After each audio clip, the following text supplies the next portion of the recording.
Good evening po sa inyong lahat. Good evening din po, Father. Kung hindi ako nagkakamali, isang linggo, ngayon ho ay nakaisang linggo na ang ating mga kabataan na nag-aalay, namumuno sa pag-aalay ng bulaklak sa ating mahal na Birheng Maria sa ating Flores de Mayo. Tayo nagpapasalamat sa mga matsatsaga na mga kuya at ating nagtuturo sa ating mga nakababatang miyembro ng ating pamayanan. Hindi humadali, no? Ang magturo. Nung ako po ay bata-batang pare, tinawagan ho ako ni Cardinal Tagle para ma-assign sa minor seminary. Yan sa Guadalupe High School. Kabang-kabaho talaga ako noon. At ang pinakamahirap po doon, ang magiging role ko, hindi basta formator, prefect of discipline. Just imagine, mga bata, parang ano yun, guidance counselor. Kasunod ng principal sa eskwelahan, public school lalo na, isa sa mga kinakatakutan talaga natin ang mag-guidance tayo. Pag sinabing iga-guidance tayo, ibig sabihin, naku po, may problema sa ugali natin, sa disiplina natin. Parang ganun ang aking role, prefect of discipline. Kaya takot na takot ako.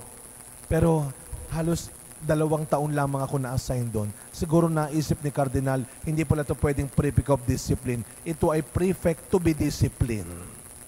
Dahil halos kakulitan ko rin yung mga bata. Alam nyo, hindi ko kaya. Ang hirap nun.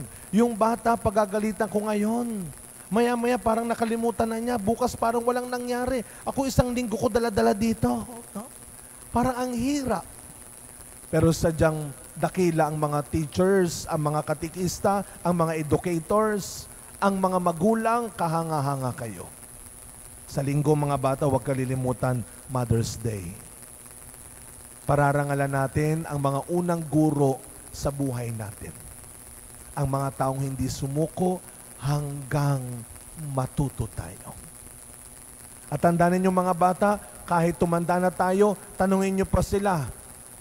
Ang mga nanay at tatay natin, kahit matanda na tayo, hindi tumitigil sa pagtuturo hanggat hindi tayo natututo.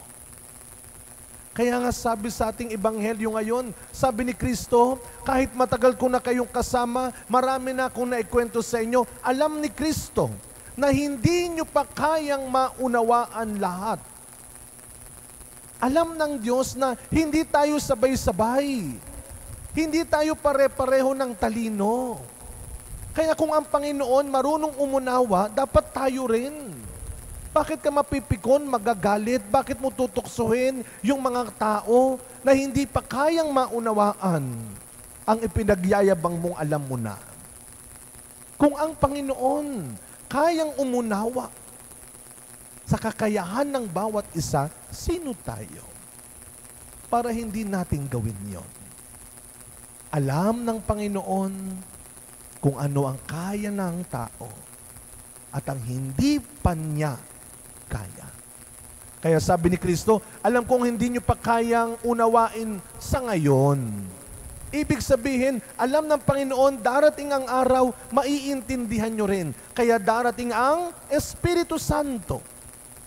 Ang Espiritu Santo ang siyang magbibigay sa atin ng kakayahan na maunawaan ang mga bagay, hindi lang gamit ang talino at utak natin, kundi gamit ang angking kabutihan natin.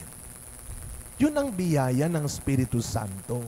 Hindi lang talino, karunungan at kabutihan.